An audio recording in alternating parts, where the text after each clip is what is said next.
you very much. A few minutes ago, we had the opportunity of visiting Paradise. And I'm not quite sure what the adjective is to use to describe my feelings. Jane was with me as well. And to say the least, it was sobering, it was shocking, it was sad. And I hope that what today is about, I made a promise to the folks a while back in Paradise that I would come here, and I'm glad that we can honor that promise.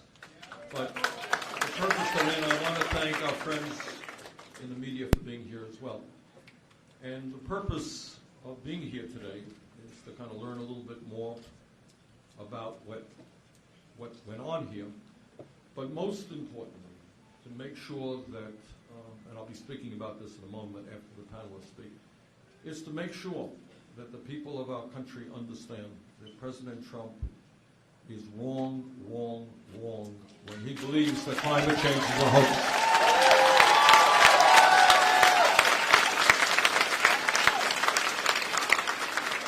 It is no secret, I trust anybody here or anybody in the country, that I disagree with Donald Trump on almost everything. But on this issue, his ignorance is threatening not just the people of California or Vermont or America, but it is threatening future generations on this planet. So we have a global crisis. This is not just an American crisis. And what makes this crisis unique is if tomorrow the United States did all of the right things, that we just introduced a plan yesterday, which I think does a lot of the right things, we could do it all.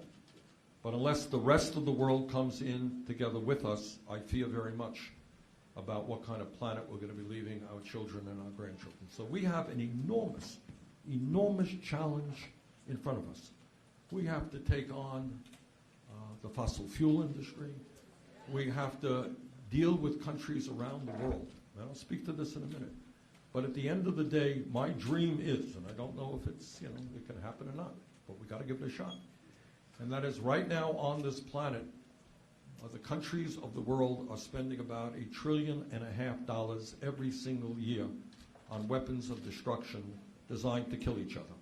Now, wouldn't it be extraordinary if we use that money to come together and instead of killing each other, maybe we use that money against our common enemy, which is climate change.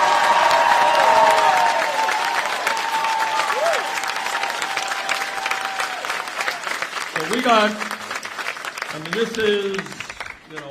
this is a huge deal. We are fighting for nothing less, in my view, than the future of the planet. The future of the planet. And the scientists call this an existential threat, and that's what they're talking about. So, having said that, let me thank Audrey Denny for her remarks.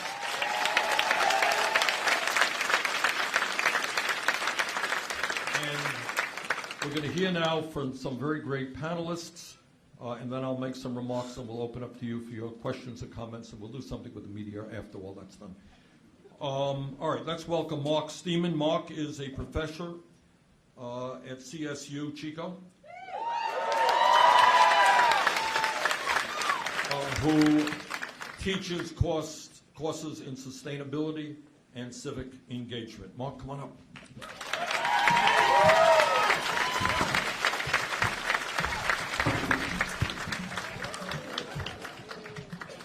The floods have already started.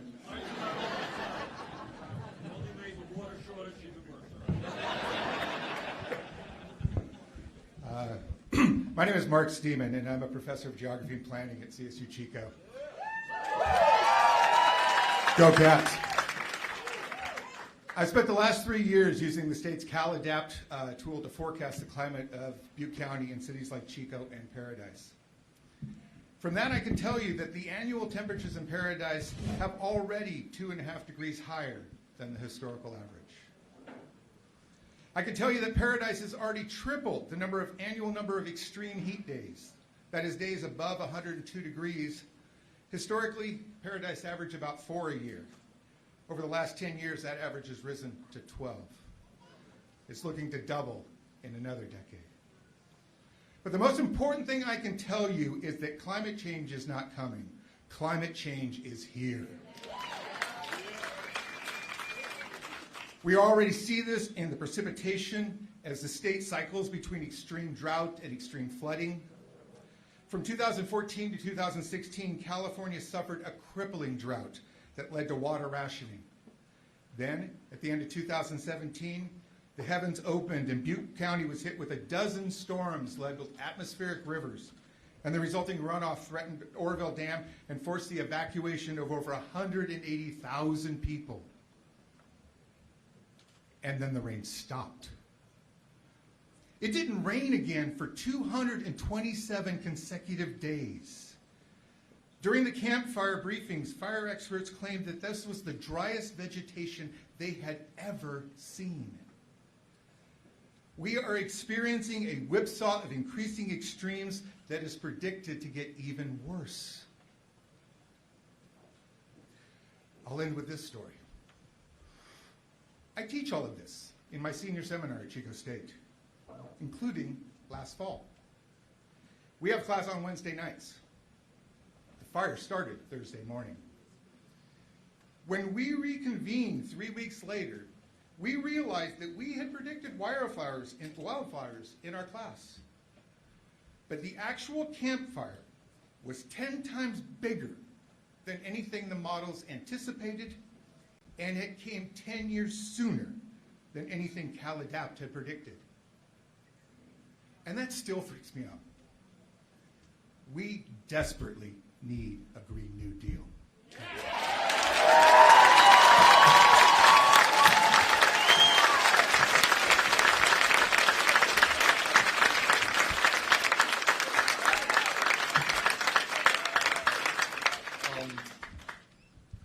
Last year, I had the opportunity to meet in Washington with Chelsea West, who's a nurse in Paradise.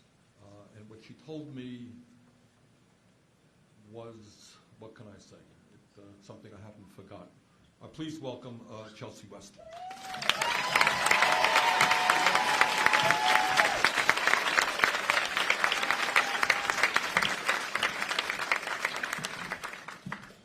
Hello, everyone. My name's Chelsea West, and I'm a registered nurse from Chico, California. I worked at Feather River Hospital in the emergency department for 7 years. I was working the morning of November 8th when the campfire was just getting started. By 8 a.m., our staff knew we had to act quickly to get our patients to safety. In under an hour, we evacuated 67 patients and about 500 staff members. When it was my turn to leave, I was faced with bumper-to-bumper traffic, pitch black skies, flames on all four sides of me. There was an extended period of time where I was fairly certain I would not be making it home to my family. By some kind of miracle, a bulldozer driver found me along with 3 fellow nurses and 2 members of law enforcement and was able to take us back to the hospital where we waited for the fire to burn enough that we could drive through the now desolate road filled with smoke and ash. Several weeks after the fire, a very unique opportunity presented itself, and I found myself in Washington, D.C., attending a Bernie Sanders town hall on climate change. While several factors contributed to the catastrophic campfire, the role that climate change played is undeniable. When I sat down with Senator Sanders, I felt seen and heard. What I found was not just a well-qualified politician, but a man who genuinely cares about the well-being of others.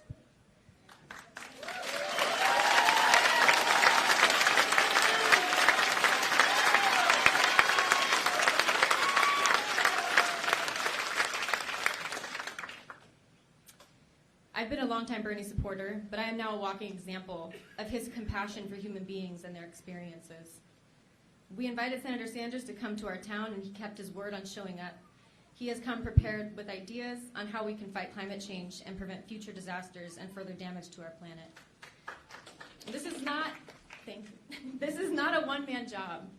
We need to come together. Every single one of us has a responsibility to take action, to educate ourselves on climate change, to learn what we can do as individuals and as a community. I would like to express my gratitude to Senator Sanders and to everyone who is here with the intention of making a positive change. It is because of this that I'm able to see some light after a very dark experience. So thank you.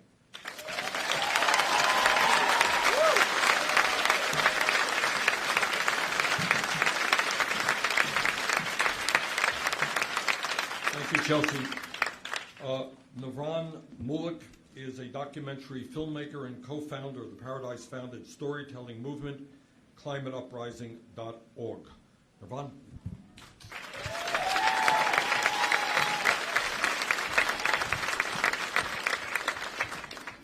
So I'm not from here. I'm from Los Angeles, and I'm a filmmaker.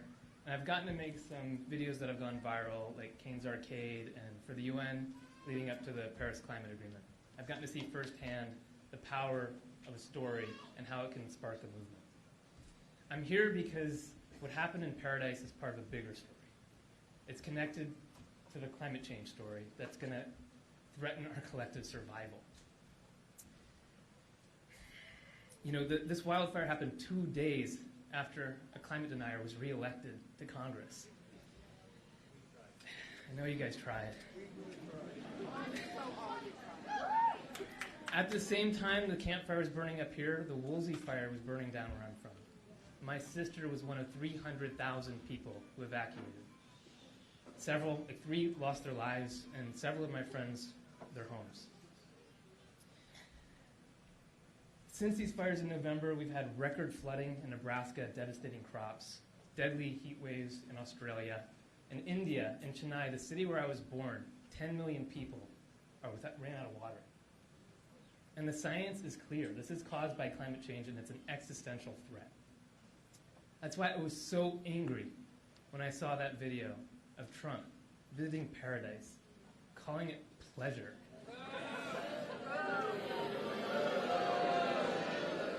Continuing to deny that climate change is real and telling us we just need to rake our forests.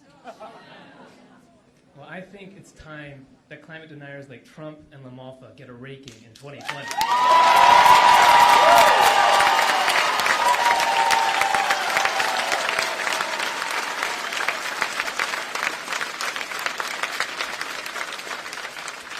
The day after Trump visited Paradise and I saw that video, some friends on Facebook and I organized a crowdfunding campaign on Facebook and sent some campfire survivors and community organizers who are here today to go to Washington, D.C. in December to attend Bernie Sanders' town hall on solving the climate crisis.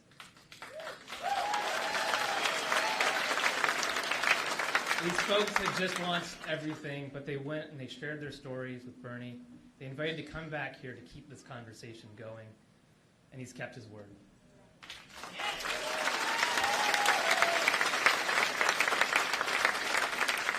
We've continued to work with this community to help tell their stories at climateuprising.org, working with campfire survivors on both sides of the aisle to make a bipartisan call for climate action. With less than 12 years to solve this crisis, we must work together to build a movement and elect leaders like Bernie at every level who will pass bold climate action in line with the science.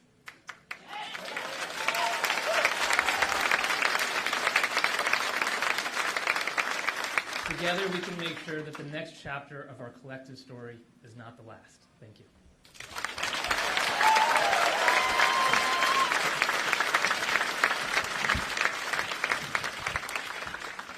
One of the inspiring developments that's taken place in the last couple of years has been the increased involvement of young people in political struggle.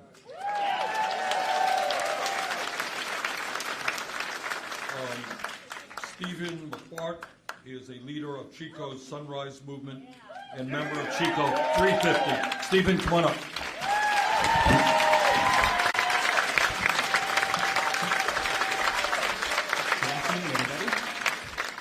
My name is Stephen Markwart, and I am an organizer with Sunrise Chico. I'm here today because I know that climate change is an existential threat that can no longer be denied nor ignored. The science is clear. And here in Butte County, after the Camp Fire, which burned multiple of our towns to the ground due to conditions that were made worse by climate change, we've already dealt with this existential threat. Climate change threatens our food, our water, and our air. We have the ability to stave off the worst effects of climate change if we demand bold solutions from our politicians, our institutions, and ourselves. Climate change affects everybody, and we will need everybody to organize if we're going to tackle it. We have the resources, we have the technology, and we have the ability to enact a Green New Deal, to transform our economy, to be one that is truly sustainable, one that is environmentally friendly, economically stimulating, and socially equitable.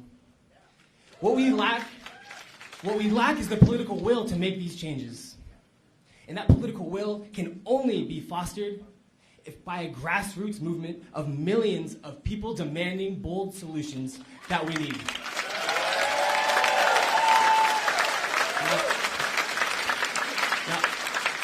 I'm very grateful that Senator Bernie Sanders has been calling for that movement and for those bold solutions, because he knows that ordinary people organizing for climate solutions is absolutely vital for us to achieve climate justice. Now is the time to organize. If you've never been political, now is the time to engage. If you've never seen yourself as a leader, now is the time to step up. And if you've never fought for justice, now is the time to fight. Now, we are building a movement like never before. And with leaders like Senator Bernie Sanders, we will create the livable future that we all deserve. Thank you.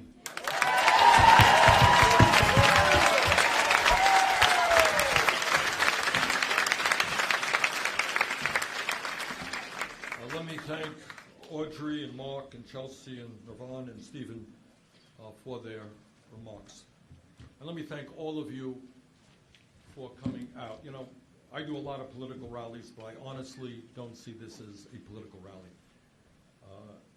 And I appreciate the support that we have here, but this is, to me, much less a political event than an understanding that in our country and the world we have an unprecedented crisis, and that as a nation, as a world, we have got to come together. When we talk about our responsibilities as human beings and as parents, many of us are parents, and Jane and I have 7 beautiful grandchildren, there is nothing that I can think of that is more important than leaving this planet healthy and habitable for them and the generations that come after them. That is a moral responsibility.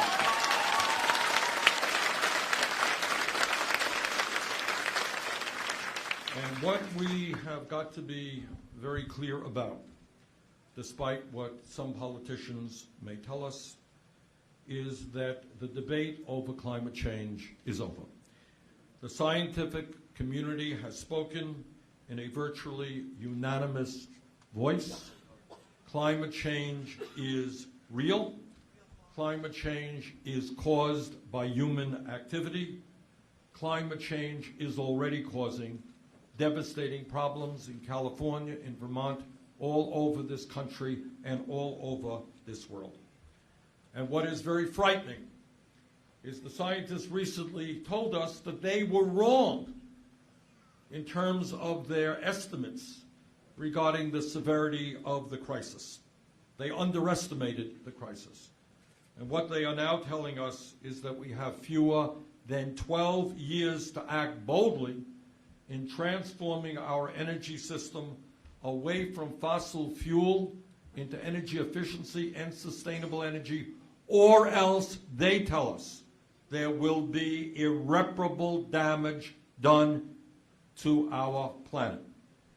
And our job is to make sure that we do everything we can in every way possible to prevent that from happening.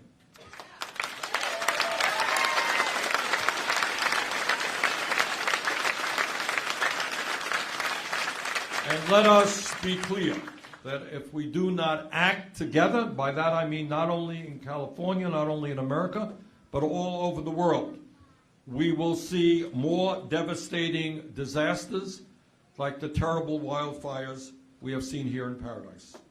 We will see more droughts. We will see more famine. We will see more rising sea levels.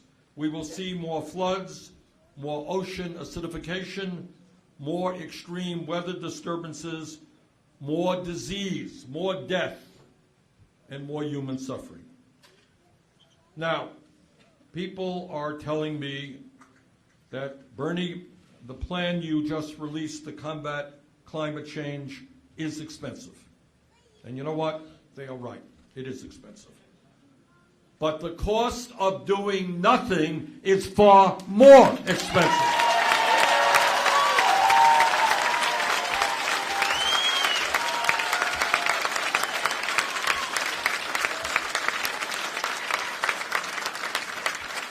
The economists have told us that the cost of inaction on climate change will cost some $69 trillion throughout the globe.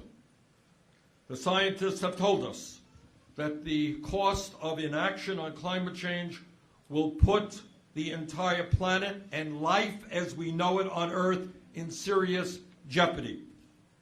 Because what we have been told is that if we do nothing, the effects of climate change will lead to over 250,000 deaths every single year across the globe from factors including malnutrition, heat stress, malaria, and other diseases, and that is a very conservative number. If we do nothing, what we have been told is that the effects of climate change will throw over 100 million people throughout the world into extreme poverty. People will not have land to till. They will not have water to drink. Their abysmally low standard of living will become even lower. If we do nothing, the World Bank has told us that the effects of climate change could result in the mass migration and displacement of more than 140 million people in Latin America, South Asia, and Sub-Saharan Africa by 2015. In other words, if people can't stay alive in the areas where they are living right now, they're going to get up, they're going to migrate, and that causes massive national security issues. In fact, in 2018 alone, some 840,000 people in Guatemala experienced extreme food shortages because of drought-related crop failures, forcing families to choose between starvation and migration. According to a recent report, 500 million people throughout the world already live in places that are turning into deserts, where the soil is being lost up to 100 times faster than it is forming. If we do nothing, the CIA and other intelligence agencies have warned us that the effect of heat waves, droughts, and floods substantially increase the risk of war, social unrest, and cross-border tension in countries like Egypt, Ethiopia, Jordan, and Iraq. Donald Trump says that climate change is a hoax.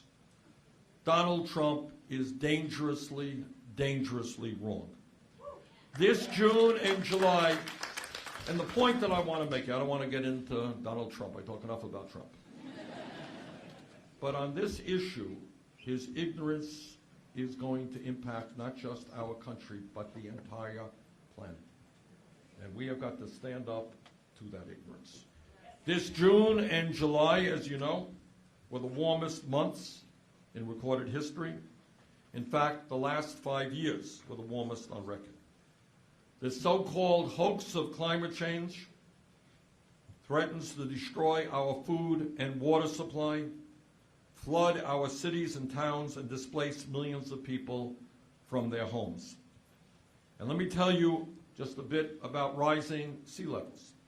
What the scientists have told us is that if we do nothing, coastal cities like Miami could be significantly underwater by the year 2045. Let me say a word about heat waves.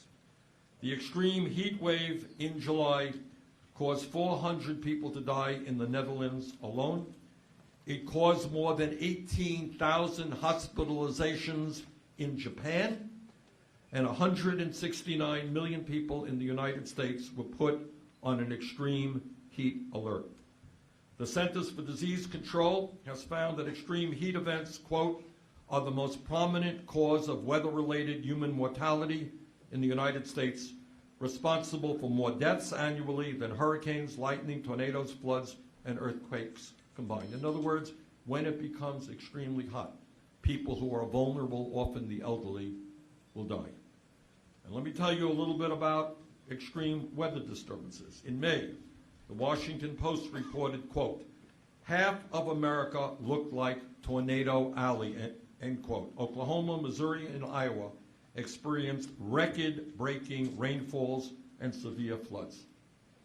The top 10 natural disasters in the United States since 2000, including Hurricanes Katrina, Harvey, Maria, and Sandy, caused over $660 billion in damage and over 5,500 deaths. Right here in California, your beautiful state, one of the worst droughts in history was intensified by climate change. Researchers are telling us that if we do not get our act together, California's entire agricultural economy, an economy that feeds much of this country, could be in serious danger. 15 of the 20 largest fires in California history have occurred since 2000. And scientists tell us that these fires are getting bigger and bigger and harder to deal with because of climate change. So I just want to thank, I don't know if we have firefighters in the room.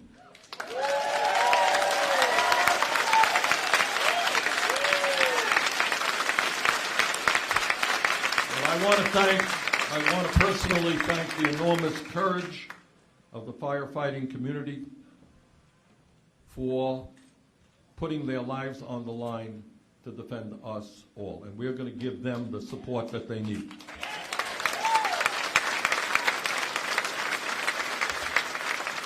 And obviously, when I talk about disasters, the community here, all of you, have gone through something that I hope not many people have got to go through. Less than a year ago, the Camp Fire swept through this community and destroyed some 14,000 homes and killed at least 85 people and will cost some $16 billion in damage. That is $16 billion in one small community of some 26,000 people for one disaster. Multiply that cost by towns all over the world that are threatened by fire, and you understand, begin to understand what the magnitude of this disaster is about. My friends, the pain, suffering, and tragedy you experienced here cannot and will not be forgotten. Let Paradise, California, be the wake-up call for our entire nation.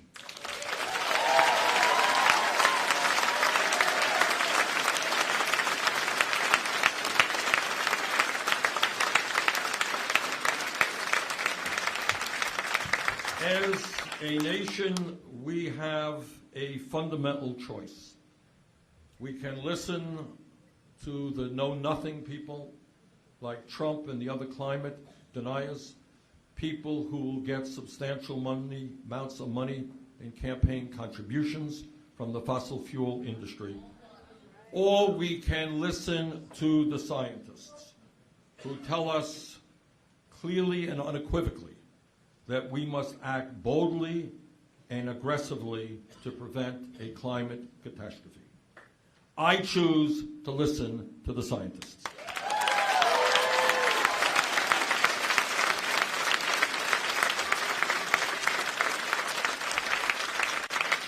And today we are telling the fossil fuel industry as loudly and clearly as we can that their short-term profits are not more important than the future of this planet.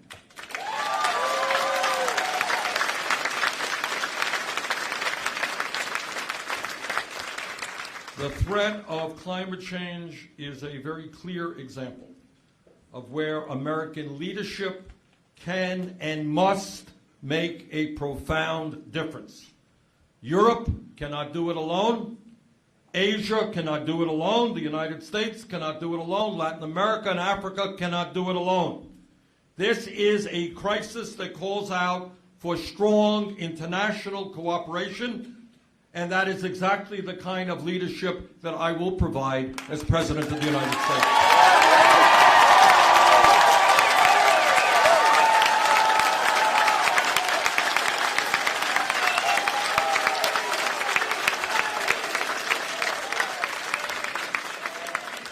It is no secret that we must transition away from fossil fuel, period, end of discussion. There ain't no middle ground here. There is no middle ground. And that means, among many other things, that we will end all of the ways that taxpayers currently subsidize and support the fossil fuel industry.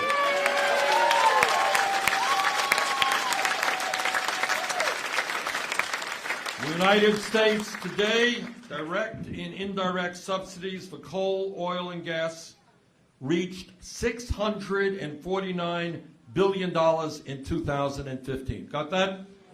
Those are the kinds of subsidies that the fossil fuel industry received, and those are the kinds of subsidies and tax breaks that I intend to end as President of the United States.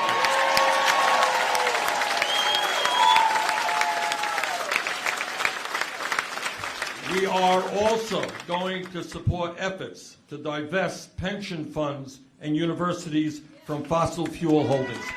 And I want to congratulate many young people on campuses all over this country who are in the process of doing that. Instead of having our money at international financial agencies support fossil fuels, we're going to create a green climate fund to help the developing world lower their carbon pollution, because this is an international crisis.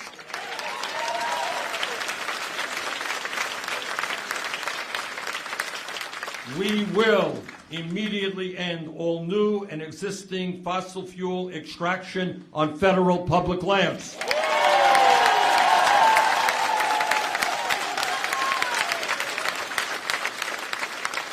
We will ban fracking and mountaintop removal coal mining.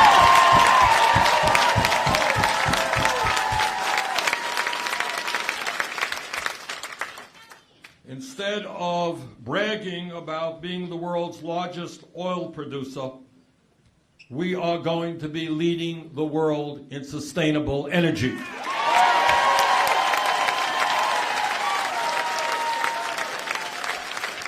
And let me tell you something else. And this, again, is kind of radical, but I think we have got to think of these things. We're in, and I mean that very seriously, that in this moment of global crisis, we have got to rethink the way we have looked at the world.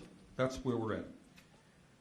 We are finally going to end the fossil fuel industry's legal immunity. Now, what does that mean? What does that mean? And this is an important issue. Look, everybody makes mistakes. Everybody in this room has made a mistake. Every doctor has made a mistake. Every engineer, even politicians occasionally make mistakes. But what we have got to look at is if somebody produces a product and it turns out to be a harmful product, and they say, oh my God, we didn't know that.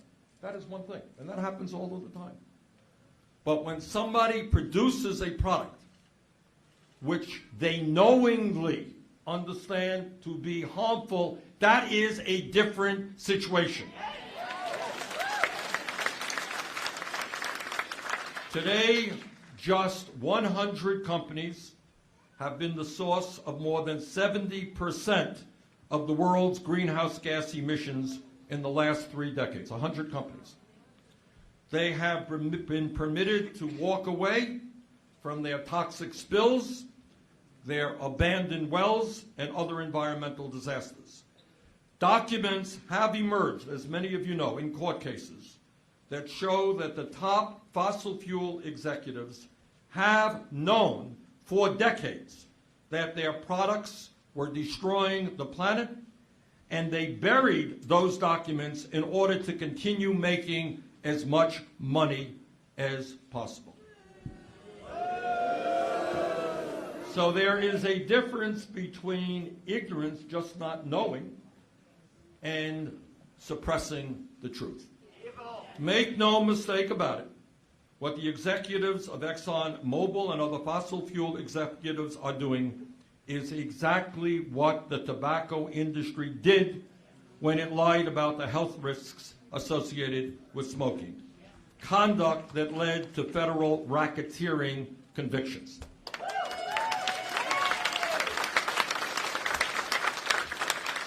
When I am president, I will appoint an attorney general who will finally hold the executives at the fossil fuel industry accountable for their criminal behavior.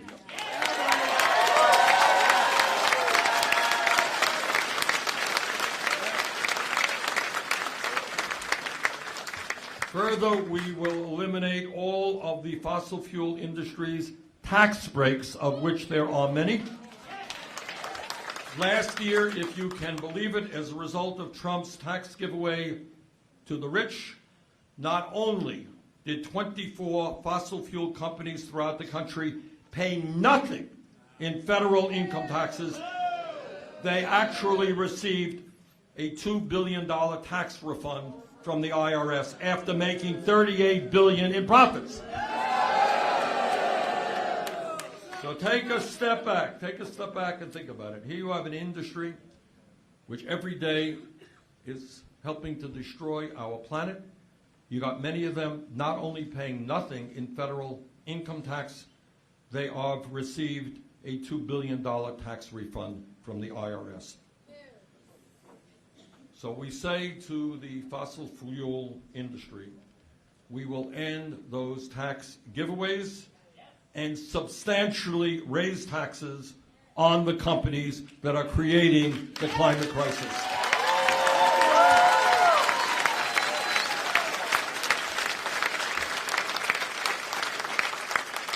And furthermore, we will use that revenue to make massive investments in renewable energy, energy efficiency, and sustainable energy. And by the way, when we do that, we are not just going to meet the recommendations of climate scientists by moving to 100% renewable energy for electricity and transportation by 2030 and decarbonizing our economy by 2050. We are also going to create some 20 million new good-paying jobs.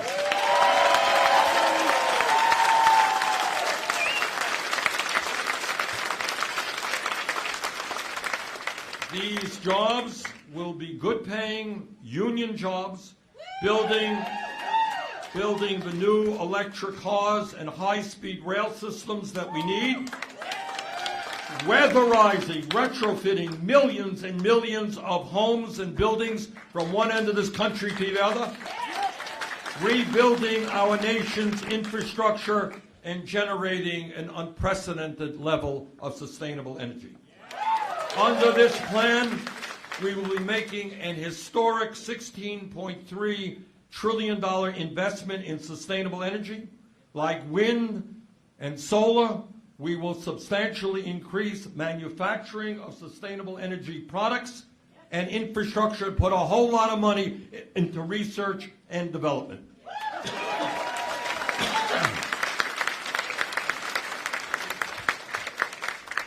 Under this plan, we will use our existing energy-producing agencies to expand wind, solar, energy storage, and geothermal power plants and fully eliminate fossil fuel energy sources. Despite what the fossil fuel industry may want you to believe, the reality is that solar and wind are already cheaper than coal.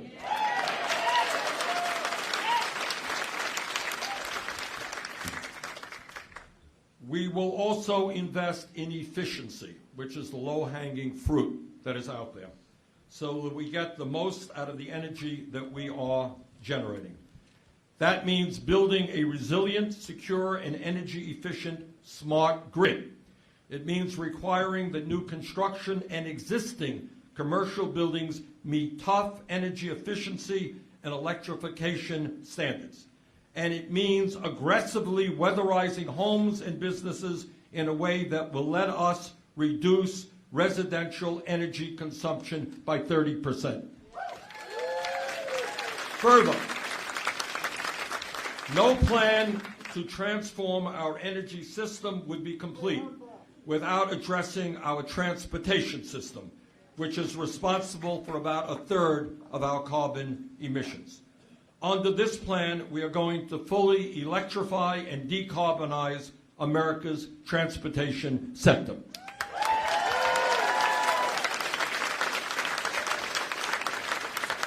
We are going to expand successful zero-emissions vehicle programs and make sure these programs don't just benefit the very wealthy. Through vehicle trade-in programs, we're going to make sure electric vehicles are available to all people, not just people who have a lot of money. We will also make major new investments in affordable and carbon-free public transit systems, high-speed rail, and the research and development that will make energy storage equipment like batteries more efficient and more affordable. There is huge potential out there. The Green New Deal is not going to be a way for billionaires and corporations to create even more inequality, but it will be a way for us to build an economy that works for all of us, not just the few.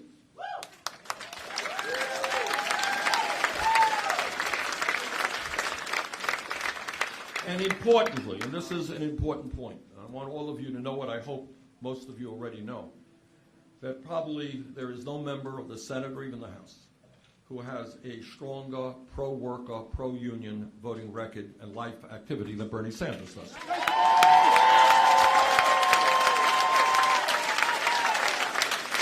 So when we talk about a transition, we understand that the coal miners are not our enemies. They're trying to put food on the table for their kids.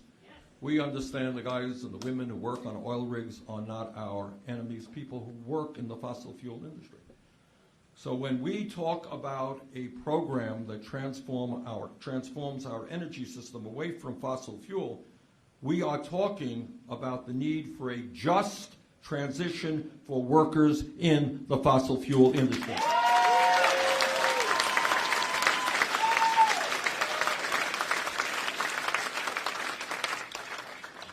That is why our plan invests $1.3 trillion, that's a lot of money, to ensure that fossil fuel workers receive a living wage, retraining, health care, a good job, and a secure pension. We are not going to forget about the men and women who work in the fossil fuel industry. Our plan will create millions of jobs, rebuilding our roads, bridges, and water systems, constructing community centers, restoring our wetlands, and substantially expanding our capacity to fight forest fires and respond to climate emergencies.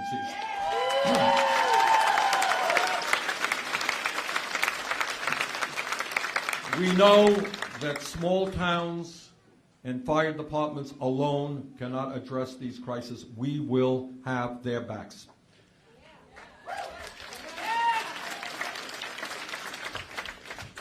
My friends, I would not be telling you the truth and you would not believe me if I said that this process of transforming our energy system is going to be easy. It is not. On top of all of the work we have got to do to fight climate change, we also face an enormously powerful political opposition that will do everything that it can to protect their profits and their greed. And you know something, I got to say, and I say this from the bottom of my heart, I simply do not understand how people in the fossil fuel industry, these are people, these are men and women who have children, they have grandchildren, they are not oblivious to what is happening. I do not understand why they continue to believe that their short-term profits are more important than the well-being of their kids and their grandchildren, let alone everybody else's. And I say to the fossil fuel industry, I understand that this is difficult. And for many of you who came into the industry, you didn't cause this problem. I mean, you didn't wake up. This is not, this is what you inherited. But the time is now to understand the damage that you are doing. Stop destroying the planet.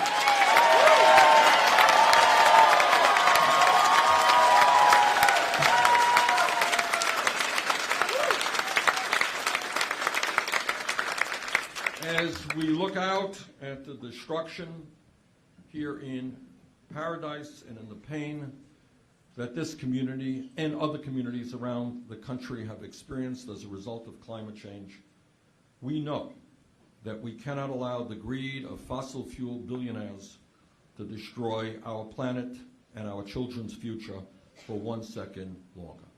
So to the fossil fuel industry, we want to work with you. We want to make this transition as quick and as painless as we possibly can. But this transition is coming whether you like it or not.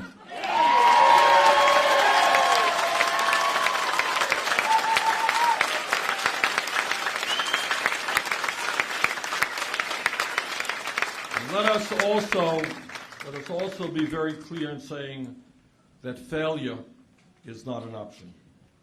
Unless we take the action necessary to save our planet and reverse climate change, our children, grandchildren, and great-grandchildren are going to look back in this period in history.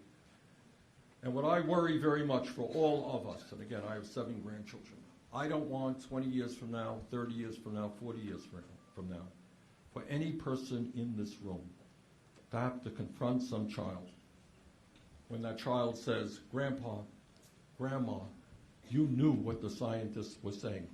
Why didn't you do something back then before it came to this?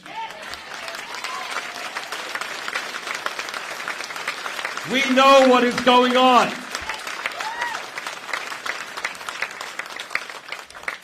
So, brothers and sisters, we are in this fight in California, in Vermont, and all over this country and all over the world. And once again, I'm not here to tell you that this stuff is going to be easy. It is not going to be easy. We're taking on a whole lot of very powerful special interests. But nothing less than the future of our country and the well-being of this planet is at stake.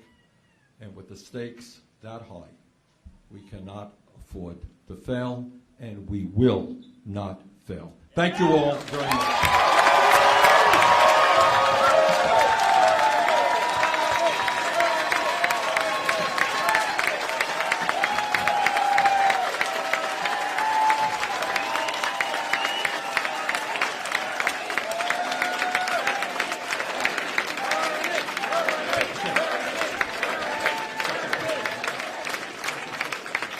Okay. The panel and I would be delighted to accept any questions or comments that people may have. Any questions? All right. Well, we're going to try to get to everybody. All right. See a woman right back there. We're going to get to the media later. Are you with the media? All right. Let me hold off on that one. All right. Questions from the audience? All right. I see a hand way back there. I'm going to go back and I'll work my way up. Okay. Do we have Mike? Mike is coming. Just give us your name and yeah. My name is Matthew Hilliard. I'm from Siskiyou County. I'm sorry, your name is? Matthew Hilliard. Matthew, got it. I'm from Siskiyou County. My question is, the campfire was destructive and awful, but in 2018 we had the Clark fire in Reading, we had the Mendocino Complex fire, we had the Ferguson fire, and in my hometown we had the Clamathon fire. And the big fire. So when these incidents don't have the national publicity, they sometimes get left in the dark. And so what can we do to make sure that there's more in-place systems for people dealing with these fires? Thank you very much, Matthew. And let me just broaden your question, if I might. There are still people, good people, who don't quite believe that climate change is real. And our job, as Matthew was indicating, is to have a president who will be talking about this issue every single day and talking about the impact that it has happened. And one of the things that's happened just in the last few years, it's not necessarily that everybody in America is reading the scientific studies coming from the IPCC, But you know what is happening? People are beginning to see things with their own eyes.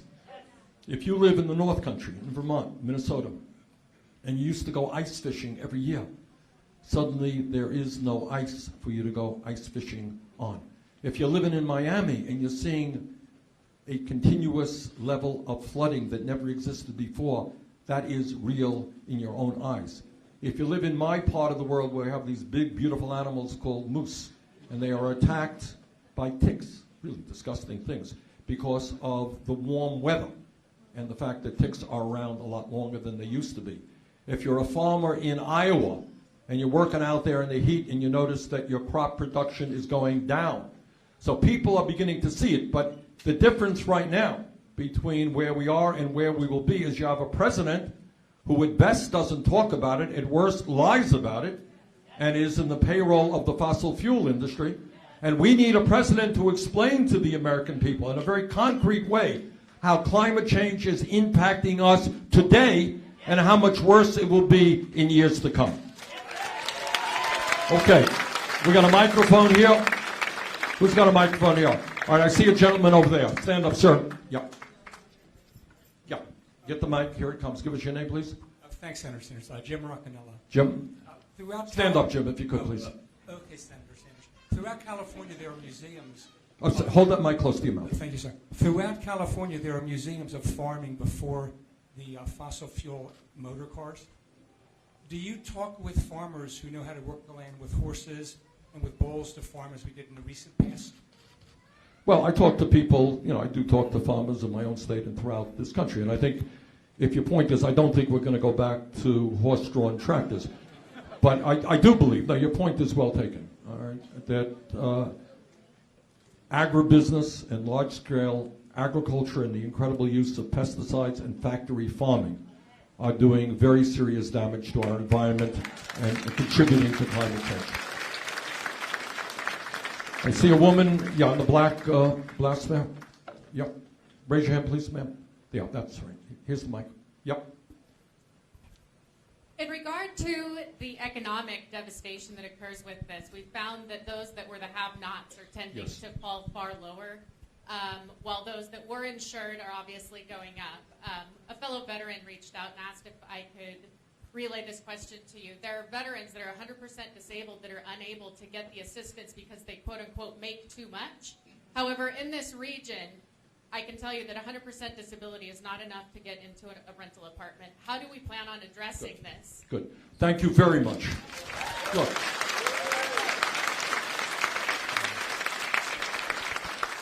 We got a number of issues that we have to deal with simultaneously. All right? This is, again, a huge issue.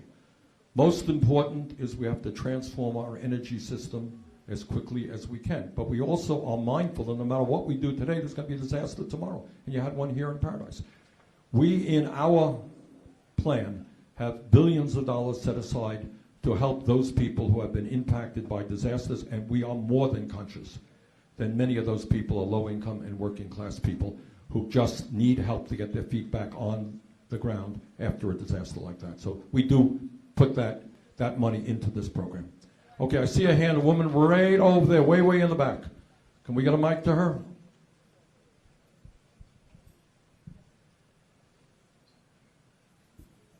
Senator Sanders, I just wanted to say welcome back. I saw you in 2016. You were the only presidential candidate to visit us.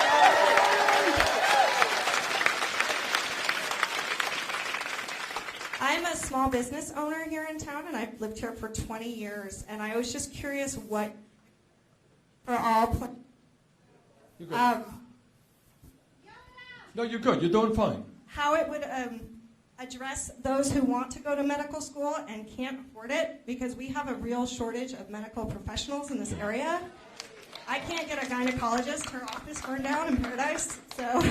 Okay. Well, it's a slightly different issue, but I'll talk about it. All right. Every time I look at the programs that we are unveiling, whether it is criminal justice reform, dealing with a broken criminal justice system, whether it is dealing with a dysfunctional health care system and moving toward Medicare for all, You know, we are prepared, and I say this not to be boastful, but if this campaign is about anything, it is about having the guts to look at the real issues impacting the American people. So we got a major, major healthcare crisis. And you talk about one part of the crisis. I mean, ultimately, we're looking at 87 million people who are uninsured or underinsured, 30,000 who die each year because they don't get to a doctor when they should. You're talking about 500,000 people in America this year will go bankrupt because of medical bills. And you're talking about the issue that you're talking about, is that unbelievably, in the richest country in the history of the world, where we spend twice as much per person on health care as do the people of any other country, there are regions where there are not enough doctors, not enough nurses, not enough psychiatrists, not enough dentists or mental health counselors. So when a Medicare, the function of a Medicare for all system is not to do what we are doing right now, to allow the healthcare industry to make $100 billion a year in profit. Our job is to make sure that every American, no matter where they live, gets quality health care without out-of-pocket expenses.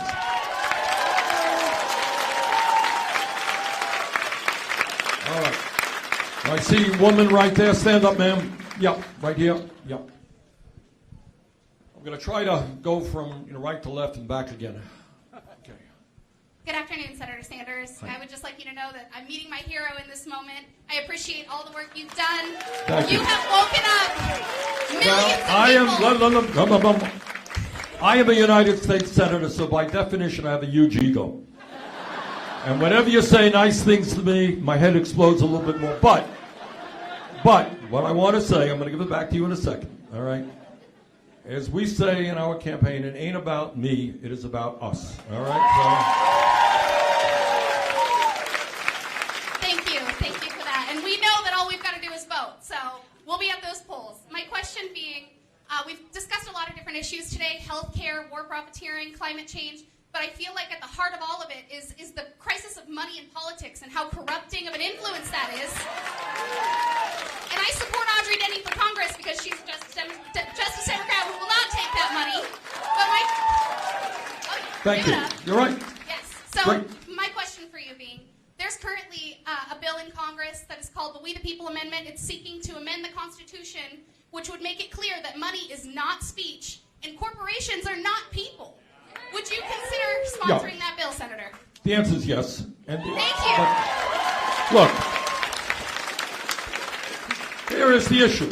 And again, I'm proud that over the last 4 years we have begun making progress. What again? And I say this again, not to be boastful, but tell you the truth. What this campaign is about is having the guts to look at the real issues facing the American people and attempting to come up with real solutions. Now this woman raises an issue which is absolutely correct. It's at the center of everything else, and not just climate change. But whether it is climate change, whether it is health care, I'll give you an example, just one tiny, tiny example. A few years ago, I was here in California working with nurses who were trying to lower the cost of prescription drugs in the state. There was one ballot item. It was a fairly modest ballot item. Wasn't radical. It said that the state government of California should not pay more than the Veterans Administration pays for drugs. That's it. Not radical. Okay?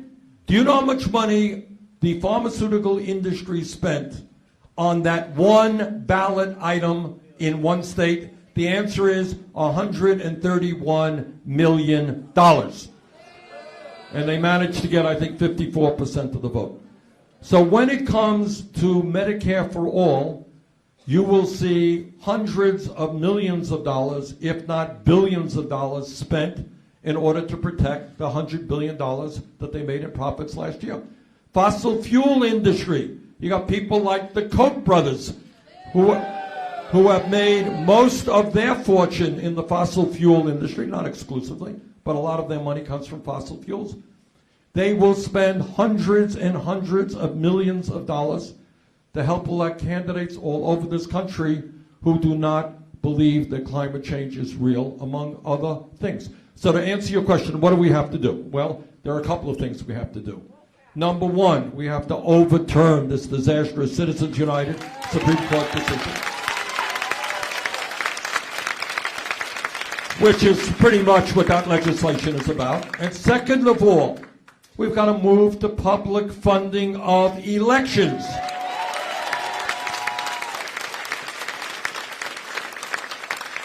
Okay, let me get a hand over here. I see a gentleman, sir. Right here. Stand up, yeah. No, right in front of you. Yes, you. Yep, grab that mic, please. Matthew Tyler, 2020 presidential independent candidate.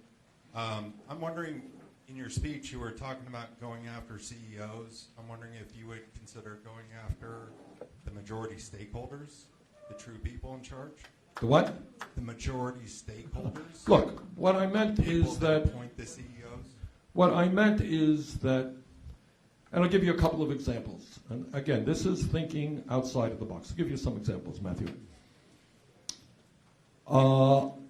3 weeks ago, I took a trip to Canada with some people from the Midwest to buy insulin. And this is what I learned. Didn't know this. I learned it. 7.5 million people in this country use insulin. Turns out, according to the information I received, 25% of those people are rationing the insulin that they use, which is, needless to say, very dangerous for your health. And some people, because they can't afford insulin, will die and do die, okay? If you have a meeting of executives sitting around the table and raising prices knowingly, and knowing that people will die or get sick because they cannot afford the medicine they need, what do we call that? Is that criminal activity? I think it is, to be honest with you. All right, and similarly, as I mentioned earlier, if you have people, wherever they are, who know that the product that they are producing, I'm producing a product that's going to make you sick or kill you, I have to be held accountable. And I think that is true in the fossil fuel industry as well. All right, I want to get around the room here. I see a gentleman over there, sir, in the baseball hat. Let me get to the gentleman over there. I know a lot of you have questions. I'm afraid we're not going to be able to answer all of them. We'll just do our best here. And I'm going to get to some folks right behind me here. Thank you, Senator. Thank you. So I'm a senior at CSU Chico, criminal justice major. So my question is you seem adamant about climate change. Yep. Of course. So what ways would you take to practice what you preach if you were to become president? Because I know it's stressful and you have to travel a lot and you have to use fossil fuels. No, I'm not going to walk to California. All right, look, I understand that. We do the best we can as an example, but I'm not going to sit here and tell you that we're not going to use fossil fuels. What we're going to do is transform our energy system. And what we're going to do, not just for me, I'll give you a personal example. Jane is here. Jane, why don't you stand up so everybody can see you? All right.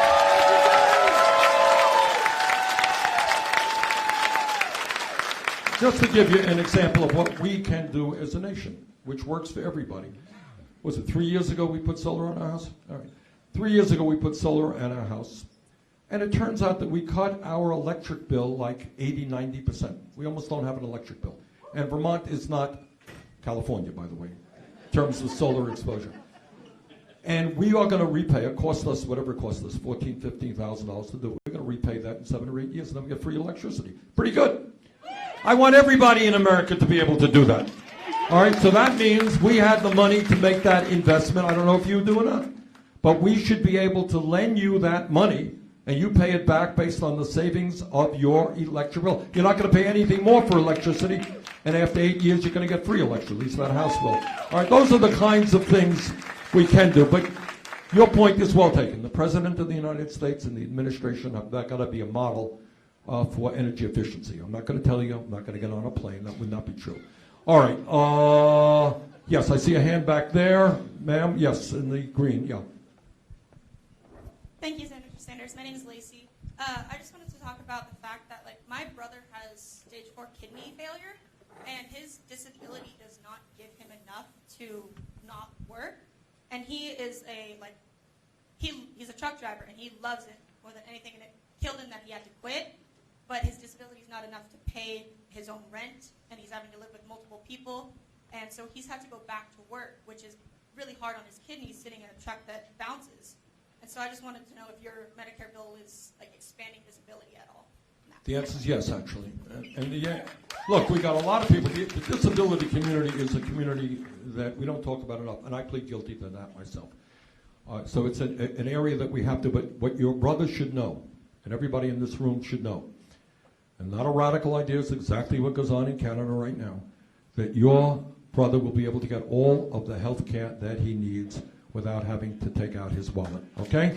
That will be a big help to him, will it not? Okay, all right, let me go over here. I see a woman right here in a black, yes ma'am, black sweater.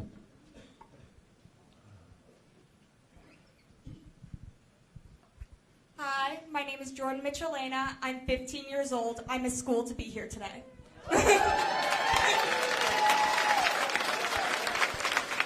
Now, as being a 15-year-old, I am not old enough to vote. What would you suggest for kids my age to make a change similar to, like, slowing down climate change? What would you suggest to make a change in that way and any other way? Okay. Young people, let me, Jordan, say this to you, and I know that you're 15 and you're not 18. But if young people, 18 or older, voted at the same percentage as older people, we would transform this country. All right? And the reason for that, is it just so happens, thank God, that the younger generation is the most progressive younger generation in the history of this country. Okay? So, my first point is for those of you who are 18 or older, you got to reach out to your friends and your fellow students and your co-workers and tell them that they cannot sit this out, that they can't complain about leaving school deeply in debt, can't complain about living in their mother's basement, can't complain about getting a job which doesn't pay them a living wage. All right? If they want to change this country, they're going to have to get involved. And the good news is voter turnout for young people is going up, but it has the potential to go up a lot further. Let me say this. I'm going to get back to Jordan's point. The future of this country, our politics, depends upon young people getting involved in the political process. So I hope they will. All right. Jordan, look.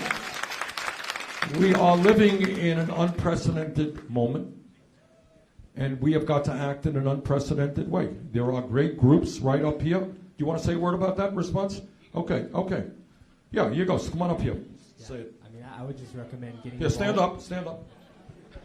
You know, to your question, Sunrise Movement is the youth-led movement that is working to stop climate change and create millions of good jobs, and that is the kind of group I would recommend getting involved with. There's a lot of others, but we are generating a lot of momentum across the country with Sunrise and others, so there's plenty of outlets here in Chico. I know we already worked a little bit on your march, which was incredible, but that's my first plug. I mean, here in Chico, we're doing it, working along with 350 and Beck and XR, and groups from around the county and the region, so we can work together. And let's chat. If anybody's young in this room and wants to do something, is mad, is listening to this, and wants to get ignited, let's chat.